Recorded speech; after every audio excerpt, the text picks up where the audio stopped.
Só tentar aqui pontuar alguns consensos que a gente me parece que tem. O primeiro deles é que, quer dizer, o acordo de leniência é direito da empresa, um instrumento de defesa, um direito dela de pleitear.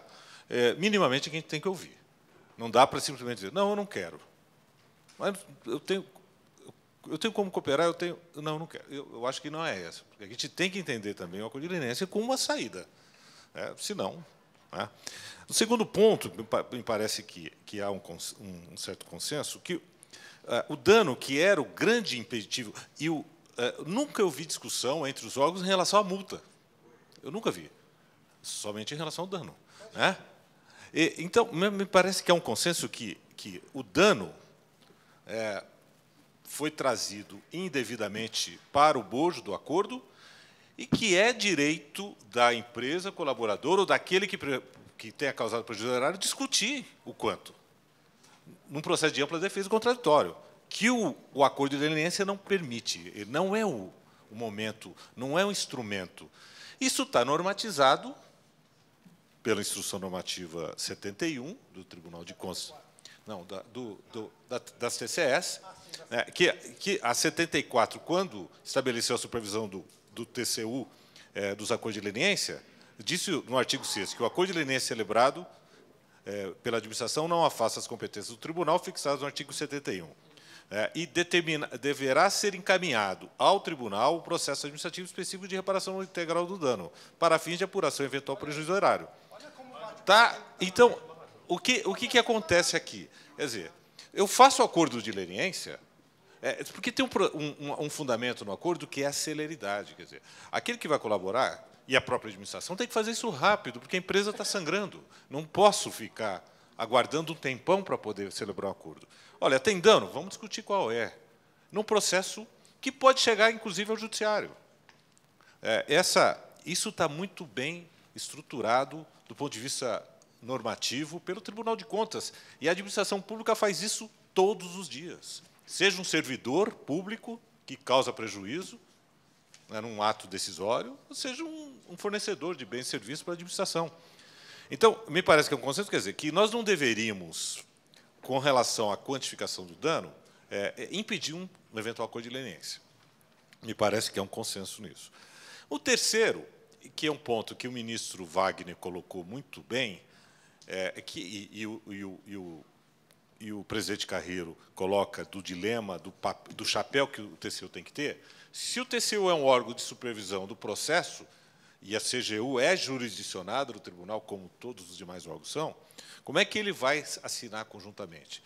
Pode até, eventualmente, não ser, mas, por uma falha da própria lei, ora, se eu tenho um exercício de supervisão de um acordo de leniência que, modéstia à parte, a rotina está muito bem estruturada lá pela CGU, agora com a portaria conjunta com a AGU, está muito bem. O processo é muito transparente e muito bem estruturado. E o TCU supervisiona. Ora, se há um acordo possível ali, me parece que seria natural, numa deliberação colegiada do tribunal, suspender qualquer aplicação de sanção de inidoneidade até o cumprimento do acordo. Me parece que há eventualmente não precisaria assinar, mas também não poderia aplicar. Ao mesmo tempo, quer dizer, não faria sentido um outro órgão representando o Poder Executivo Federal entrar com uma ação contra a empresa, com uma ação de improbidade numa empresa que está discutindo o acordo de leniência com a própria administração pública. E eu alcançaria isso, inclusive, o próprio Ministério Público. Então, me parece que há um processo de aproximação aqui entre os dois órgãos, que faz parte da curva de aprendizado de um instrumento que não era previsto na lei, no projeto de lei, foi introduzido sem os cuidados necessários, com quase que um recorte e cola da lei do CAD, mas que agora, mas que ainda bem que ele foi introduzido, porque o acordo de leniência será essencial para que nós possamos aprimorar o papel sancionador dos diversos órgãos. Então, só verificar se esses consensos estão corretos e se a gente está... Ministro Wagner, eu queria te ouvir, por favor. Eu vou ser bem breve aqui, mas vou bater em pontos. Acho que As coisas estão bem entendidas, mas quando a gente vai para a realidade, não é bem isso. Teoricamente, tudo está bacana aqui, mas vamos para a realidade dos fatos. Tá? Daielo, quanto tempo a gente trabalha junto com operações? Tem alguma regra, alguma norma que regula a nossa atuação? Como falou aqui o colega, você já viu alguma coisa escrita? Não tem nada, não tem um termo de cooperação, não tem nada. A gente trabalha junto, temos um modelo que foi muito bem traçado. Então, vamos... É isso que eu falo. Eu já tive várias discussões com a Força Tarefa da Lava Jato, inclusive, sobre isso, onde o pessoal critica a lei, mas eu sempre falo o seguinte, então faça o seguinte, faça igual às suas 10 medidas anticorrupção, submete e espera a resposta. Eu sei o que entra e não sei o que sai. Então, esse negócio de lei não vai mudar, a gente não tem controle sobre o legislativo, então nós temos que resolver o problema com o modelo normativo ou com o dispositivo que nós temos aqui hoje. Esse é o primeiro ponto. Segundo ponto, todos são claros aí que o dano não deve ser tratado, o senhor falou, mas a equipe técnica do senhor não sabe disso. Nós estamos discutindo isso há tempo, e o dano que está no acordo é o seguinte, o cara fala, eu paguei 300 mil de propina, o que eu vou falar para ele? Não, não devolve, não. Deixa aí no TCE você confessa e vai. A gente pode até fazer isso, eu acho ilógico. O cara fala assim, olha, eu confesso, realmente eu paguei propina para obter esse contrato e tive 10% de lucro, eu devolvo todo o lucro que eu faço aí. Ótimo. Só que a equipe técnica do TCU, infelizmente, escreve que se eu não utilizar 17% do estudo econométrico que ele fez lá, baseado num local, em todos os contratos que a empresa fechou com a administração pública, confessando ou não fraude no contrato, não tem acordo. E ele vai bater. Então, o que eu falo é o seguinte, eu sei, os ministros do TCU, nenhum se manifestou ainda oficialmente sobre o acordo, mas a equipe técnica do senhor não atua conforme os ministros falam. Isso é uma coisa clara, e, se o senhor quiser, pessoalmente, eu indico nomes. Isso tem sido apontado como reprovação do acordo, inclusive pedindo responsabilização de servidores meus por não levarem isso em consideração. Os acordos do CAD só andaram porque vocês não trataram o dano. Nós temos acordos com a mesma empresa que você não foi questionado, que você fechou por 120 milhões, e eu fechei por 574, e o meu acordo é horrível.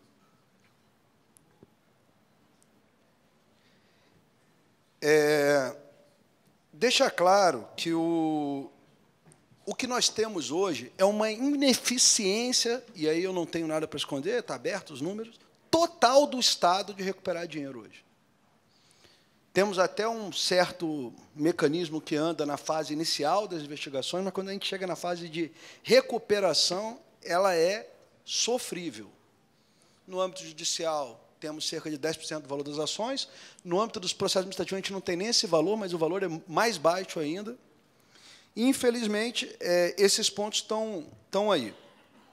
Outra coisa que eu coloco aqui é o seguinte, isso aí, e o ministro Carreiro falou muito bem, e talvez essa seja uma solução, o senhor tratou aqui que houve uma provocação do tribunal fazer acordo com a empresa.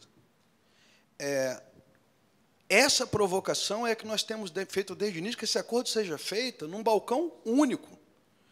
Porque, se for fazer um acordo para depois o tribunal abrir um novo acordo com a empresa em outro ponto, nós não vamos estar matando toda essa conversa que está aqui. O que a gente quer é que os órgãos estejam juntos na mesma mesa, e, na hora que a gente encerrar com a empresa, acabou o papel da empresa. A empresa não pode correr vários lugares. Então, essa provocação, eu chamo o tribunal, e o senhor, como líder ali dos ministros, presidente, a que eles discutam essa possibilidade de se trazer para dentro do acordo. Eu insisto nisso aí. Eu acho que, se o tribunal se colocar no papel de fiscalizador, os acordos não vão andar. Mesmo porque a equipe técnica chega ao ponto de pedir explicações de comparação da vantagem de uma ação em relação ao acordo. Quase que eu tenho que fazer um estudo econométrico sem levar em conta e colocando como se as provas constantes ali fossem suficientes e certas da condenação e da reparação no futuro.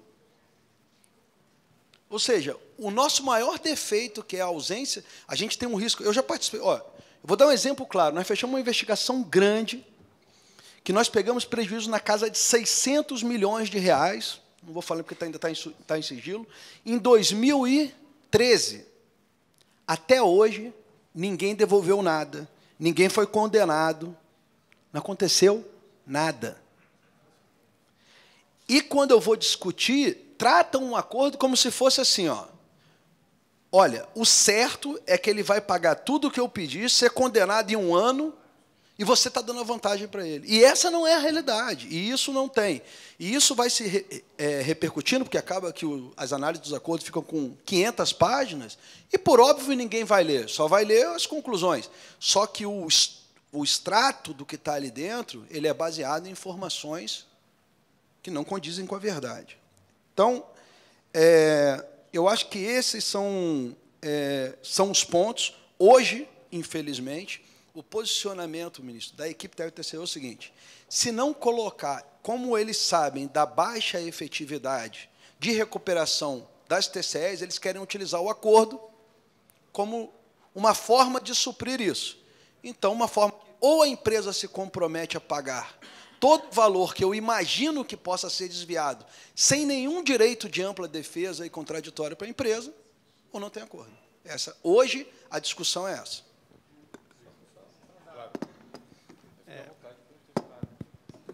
Bom, quando eu falei que o tribunal recebeu o documento que não foi aberto ainda, da possibilidade que o Ministério Público estava, pela notícia da imprensa que eu estou falando, está provocando o tribunal para ele fazer a negociação com a empresa, eu fiz a ressalva assim: certamente é sobre a reparação do dano. Eu fui bem claro sobre isso. O outro ponto, talvez essa questão, como você mesmo já disse, os ministros não apreciaram essa questão ainda, que deve, dentro do acordo de leniência está a reparação do dano, inclusive devidamente calculado.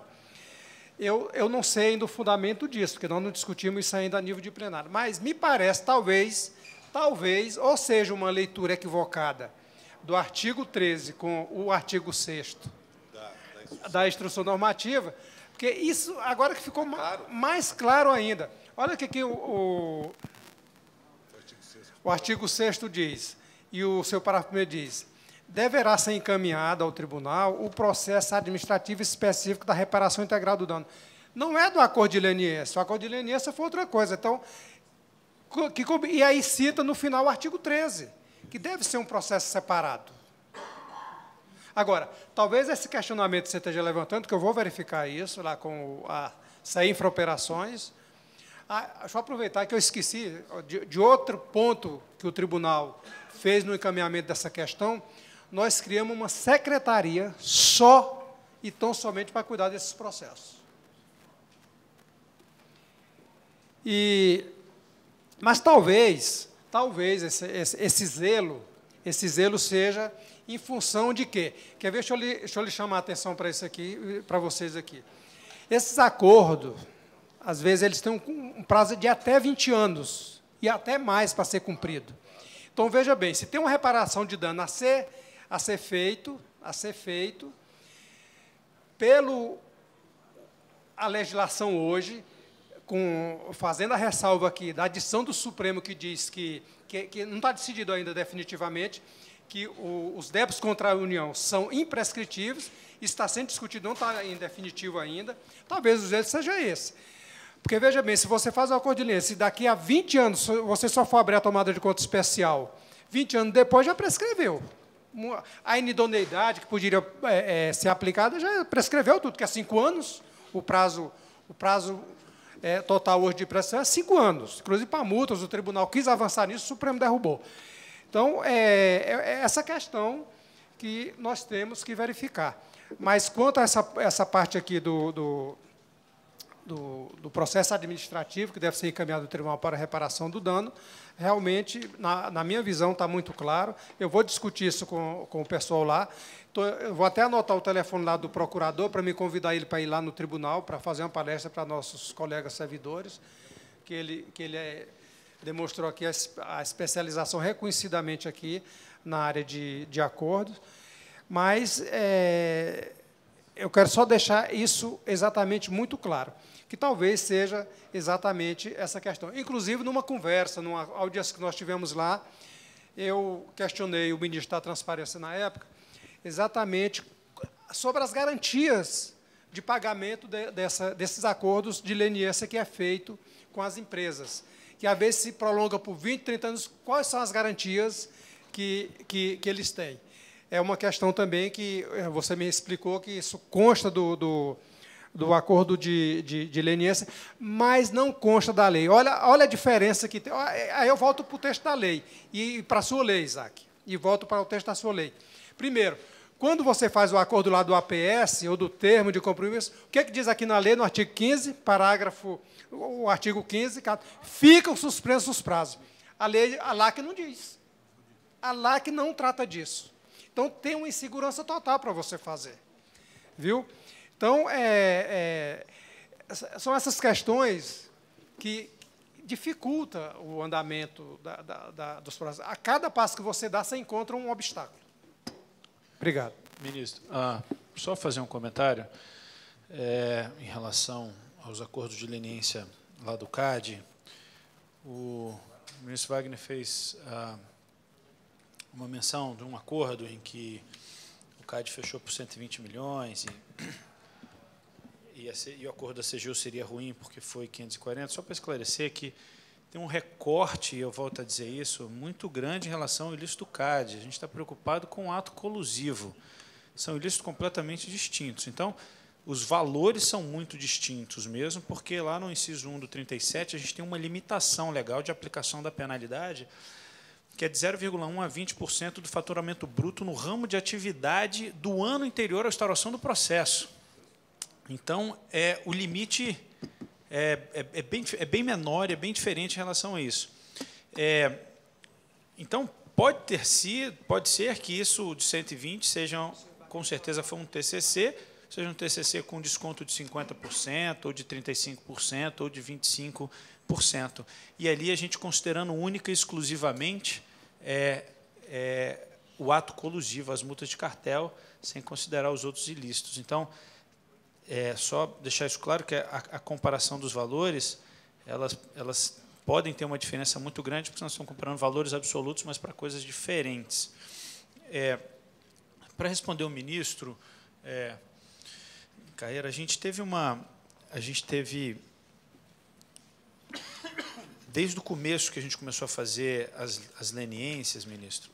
É sobre aquela questionamento? Isso, Muito embora esteja lá no artigo 87, de que extingue a punibilidade do crime, primeiro é o seguinte, tem uma diferença importante da nossa lei, é que ela extingue a punibilidade total da penalidade administrativa. E a da CGU é de, no máximo, 2/3, se não me engano. É isso, né? 2/3. A nossa lei extingue total a punibilidade. Ela só não extingue a punibilidade total da multa nos casos em que o CAD já esteja investigando aquela conduta, que aí vai até, no máximo, 2/3. Mas se a empresa traz o ilícito, e o CAD não está sabendo disso ainda, extingue total a punibilidade.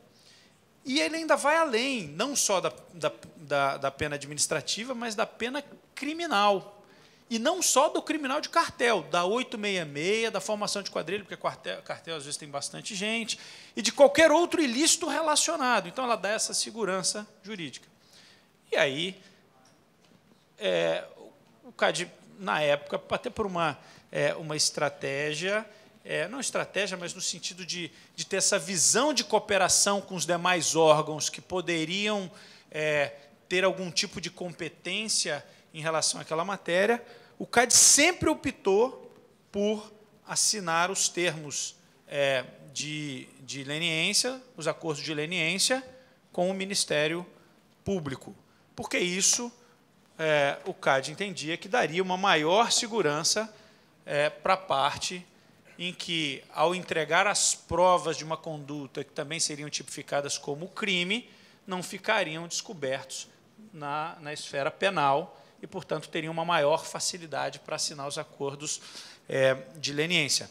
Então, mesmo sem estar a previsão expressa do Ministério Público de ter que assinar.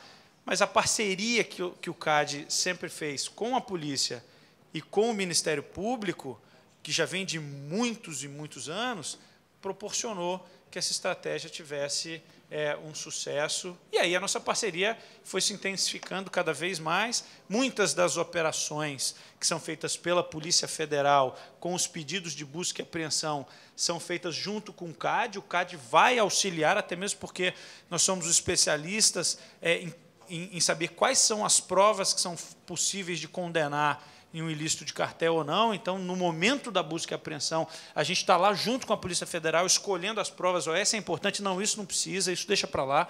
Então, a parceria chega realmente a esse ponto. E, por fim, até para não me alongar muito, a gente tem dois modelos importantes aí na negociação, e aí falando da prática. Um modelo é a negociação em conjunto, é todo mundo sentar junto e negociar. Isso tem um ponto positivo, em que, ao chegar ao final da negociação, você vai estar com consenso de todo mundo e está resolvido o problema.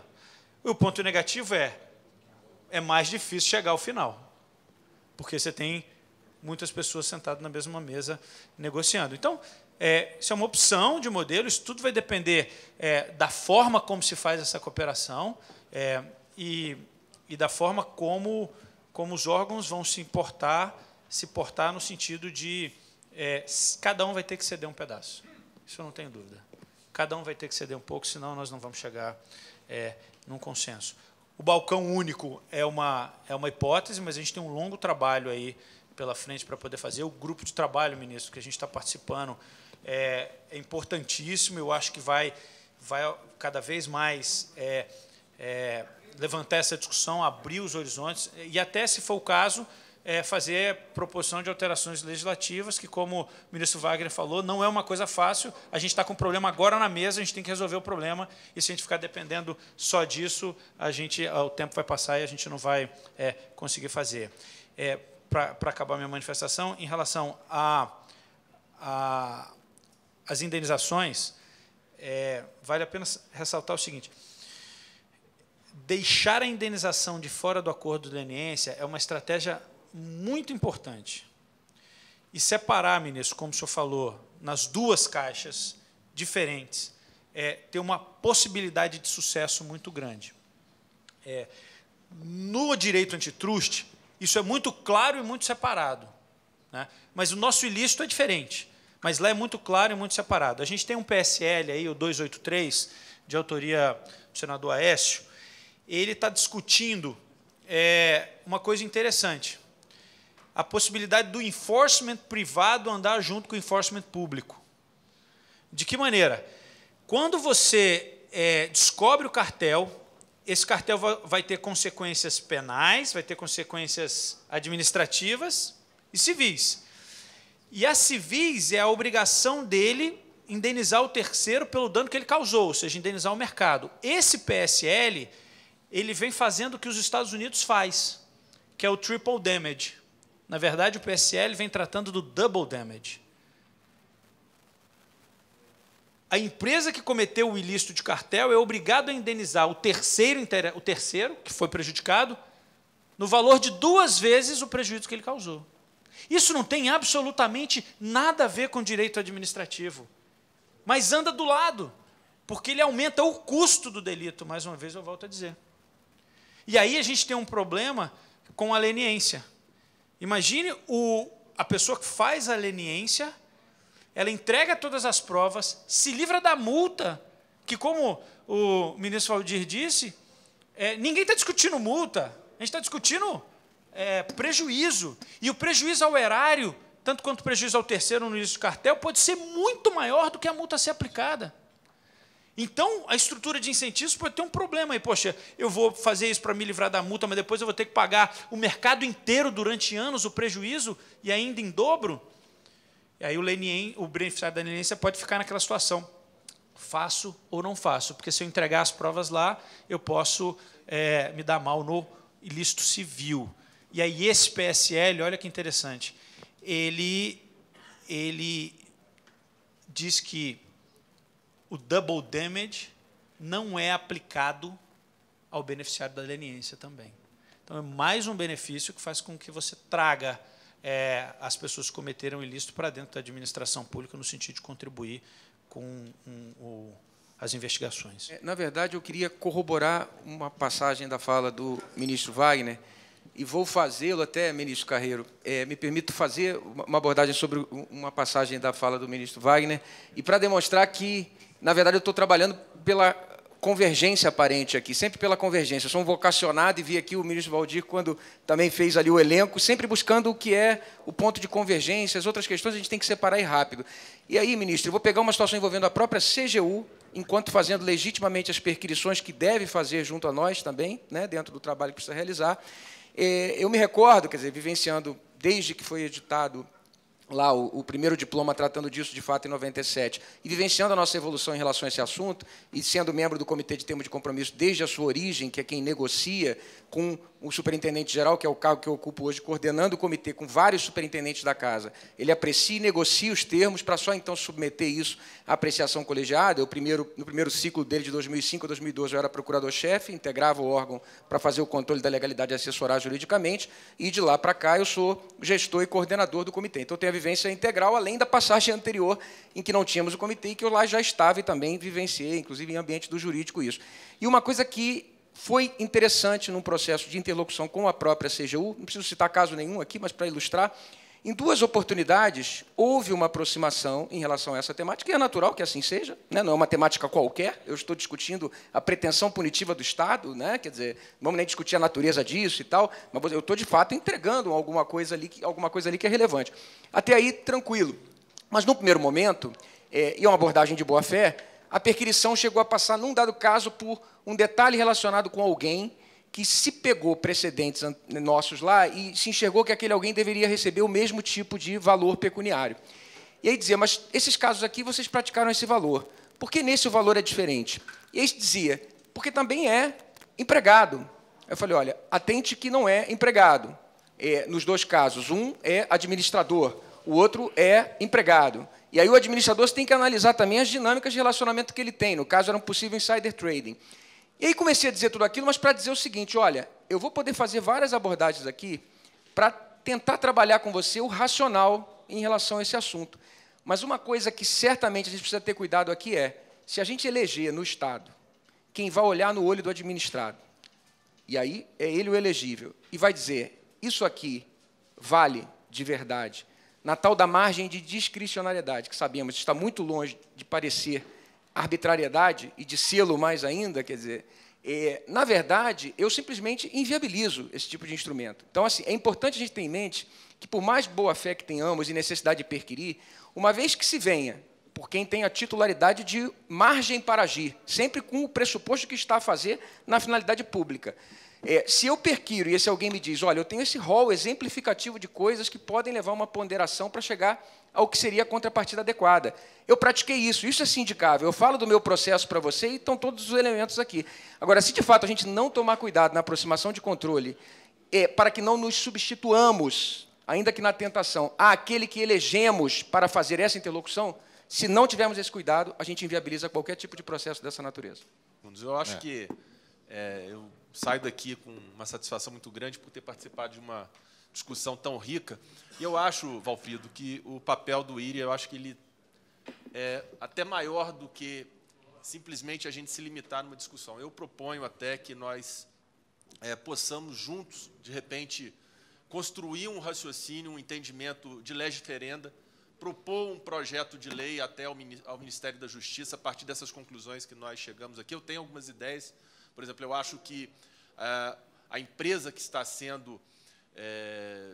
buscando aí a celebração de um acordo de leniência, ela mesma pode concentrar nela e não buscar na instituição, ela pode notificar, por exemplo, as outras instituições para vir participar da elaboração do acordo de leniência, como acontece na tutela coletiva. Isso também, quando você tem as ações individuais, o réu ele concentra nele próprio o dever de comunicar aos demais juízos onde tramitam as ações coletivas. Então, a gente pode construir um raciocínio nesse sentido, e aí acho que, sintetizando tudo que foi falado, tem um pensamento que eu considero muito importante, Quem caminha sozinho pode até ir mais rápido, mas quem caminha junto vai muito mais longe. Obrigado. Eu vou passar a palavra para o ministro Wagner. E, antes de você falar, eu vou encerrar aqui a minha participação agradecendo a todos. Foi fantástico esse debate. Eu acho que foi uma convergência e demonstração de espírito público. Queria agradecer muito, antes das palavras do ministro Wagner, e da palavra final do presidente do IRI. Por favor, ministro. Vamos lá. Alexandre, só corrigindo aqui, o que eu quis dizer é só o seguinte. A nossa lei ela é igual no cálculo da multa.